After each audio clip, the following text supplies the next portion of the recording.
त्यांनी national cooperative development corporation amendment bill 2026 पार्लमेंटला आणलं. दुसऱ्या दिवशी लगेच 9 ऑगस्टला मंजूर करून घेतलं. आश्चर्य असं आहे, जे गृहस्थ सहकार मंत्री 8 ऑगस्टला या national urban cooperative finance development corporation या कंपनीच्या उद्घाटनाला येतात, जी नागरी सहकारी बँकांची अर्बन अम्ब्रेला ऑर्गनायझेशन आहे, पण ते बिल मंजूर होत असताना ते संसदेमध्ये आले, ताबा घेतला. मुळात हा इतका मोठा निर्णय घेताना महाराष्ट्र हे सहकार चळवळीतलं अग्रगण्य राज्य आहे. सहकार चळवळीची मुहूर्तमेढ ही महाराष्ट्रातून झाली आहे. महाराष्ट्रातल्या बँकिंग क्षेत्रातल्या सहकारी बँकिंग क्षेत्रातल्या कोणाशीही मतं त्यांनी समजून घेतली नाहीत. या सगळ्याचा महाराष्ट्राच्या अर्बन कोऑपरेटिव्ह बँकांवरती काय परिणाम होईल. मुळात ही जी बँक आहे, ही कंपनी आहे, ही नॉन फायनान्स म्हणजे ज्याला आपण हे म्हणतो नॉन बँकिंग फायनान्शियल कंपनी आहे. ज्या कंपनीला अम्ब्रेला ऑर्गनायझेशन केलं आहे त्यांचा बँकिंग आणि सहकारी खात्याशी काही संबंध नाही आहे. तरीही महाराष्ट्रातल्या नागरी बँकांचं नेतृत्व अमित शहा यांनी त्यांनी स्थापन केलेल्या एका बँकेकडे दिलेलं आहे. आणि ही जी प्रॉपर्टी आहे शारदा सदनची, ही जी प्रॉपर्टी आहे, ही प्रॉपर्टी तिथे ऑलरेडी एक ऑफिस आहे आणि ते ऑफिस सुद्धा आमच्या महाराष्ट्रातल्या नागरी सहकारी बँकेसंदर्भातलं आहे. आणि या बँकेला अनेक बँकांकडून येणं आहे. त्याच्यामधली एक महत्वाची बँक गुजरातमधली Madhavpura cooperative bank. Madhavpura cooperative bank ही बँक घोटाळे आणि भ्रष्टाचाराबद्दल अलीकडच्या काळामध्ये बदनाम झालेली आहे. आणि त्या बँकेचं कर्ज किंवा त्या बँकेचे घोटाळे अंधारात ढकलण्यासाठी किंवा नष्ट करण्यासाठी त्यांनी हा सगळा घाट घातलेला आहे. ती बँक सुद्धा त्याच्यामध्ये विलीन केली. त्या बँकेला नेतृत्व दिलेलं आहे त्यांनी. आता ज्या अनेक बँका आहेत नागरी सहकारी बँका, त्यांची येणी बाकी आहे. कर्जाचे असतील, काही लिक्विडेशनचे असतील. त्याचा आता काय होणार, त्यांच्या प्रॉपर्ट्यांचं काय होणार. या सगळ्या प्रॉपर्ट्या अमित शहानी नवीन केलेल्या या कंपनीशी जोडल्या गेल्या. आणि आपल्या महाराष्ट्रातल्या अर्बन कोऑपरेटिव्ह बँका ज्या आहेत, त्यानंतर जी अपेक्स बँक आहे, या सगळ्यांचं अस्तित्व अमित शहानी नष्ट करून महाराष्ट्रातील नागरी सहकारी बँकेची चळवळ, कोऑपरेटिव्ह बँकेची चळवळ आणि अस्तित्व जवळजवळ संपवलेलं आहे.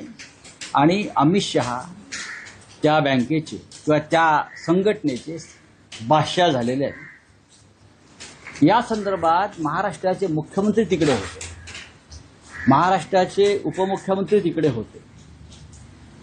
त्यांना हा विषय कळून यायचा आश्चर्य वाटतं. राज्याचे सहकार मंत्री, सहकार क्षेत्रातले लोक या महाराष्ट्रामध्ये नागरी सहकारी बँकांच्या अस्तित्वावर अशा प्रकारे संकट येत असताना ते काय करत होते. आणि त्यांनी एवढी मोठी आपल्या राज्याची संपत्ती ही अमित शहाना सहज का गिळू दिली, हे फार मोठं रहस्य आहे.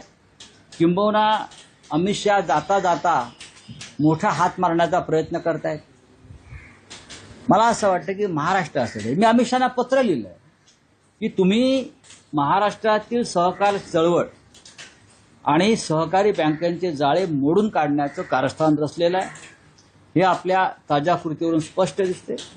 आणि हा जो भ्रष्टाचार त्यांनी केला, ही एक प्रकारची मनमानी आहे. महाराष्ट्राला पूर्णपणे कंगाल करायचं.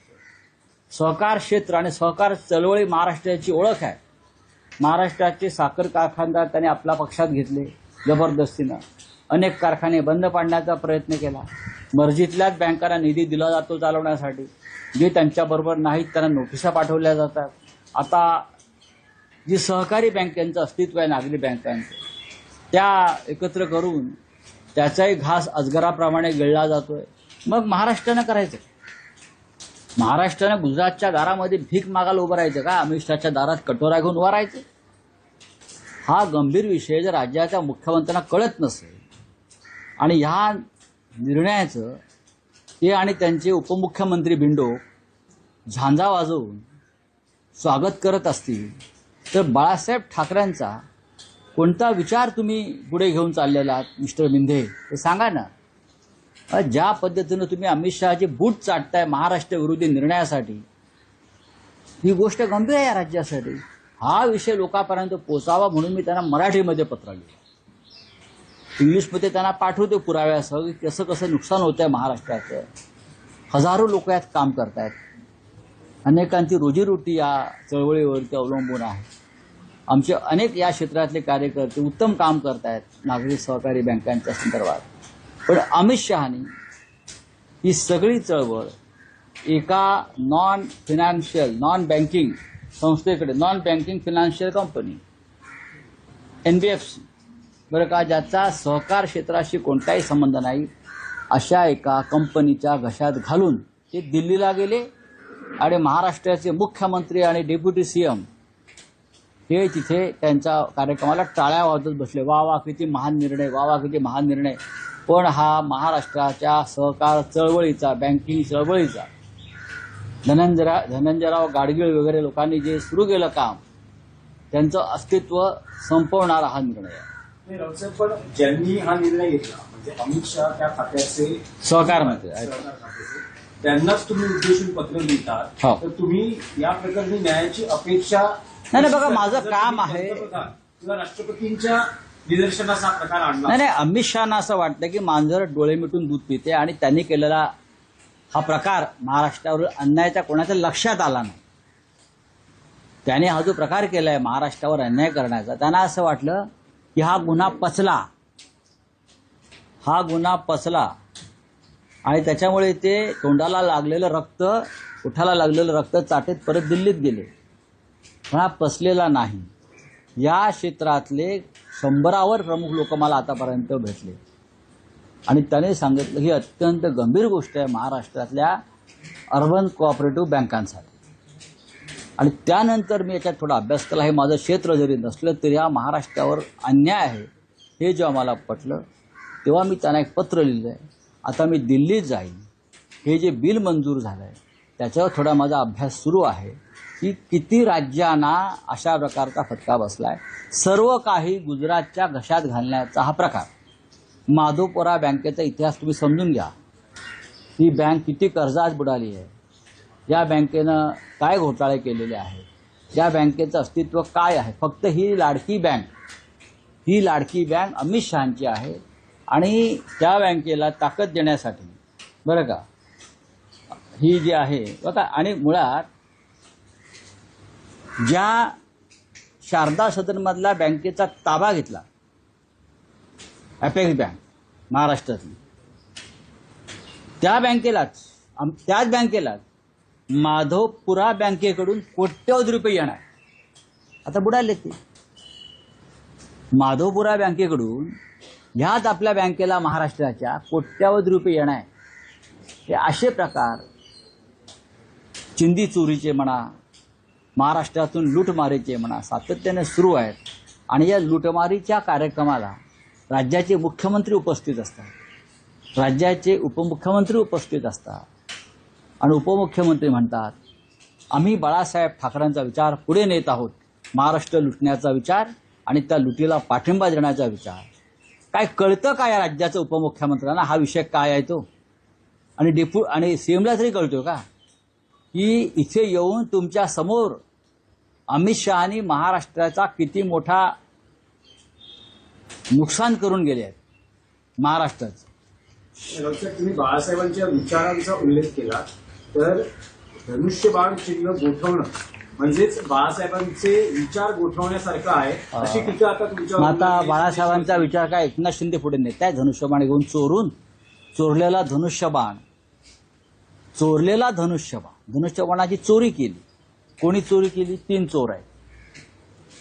ऑर्गनाइज क्राईम आहे, यांना मकोका लागायला पाहिजे. अमित शहा, निवडणूक आयोग, राजेश कुमार आणि एकनाथ शिंदे हे ऑर्गनाइज क्राईम, त्या तिघांनी मिळून दरोडा टाकला आणि धनुष्यबाणाची चोरी केली. आमचं असं म्हणणं आहे, जेव्हा आपण चोराला पकडतो तेव्हा आधी मुद्देमाल जप्त करतो ना, तसं आमचं म्हणणं आहे मुद्देमाल जप्त करा, मग बघू. आमचा विचार तुम्ही सांगू नका बाळासाहेब ठाकरेंचा.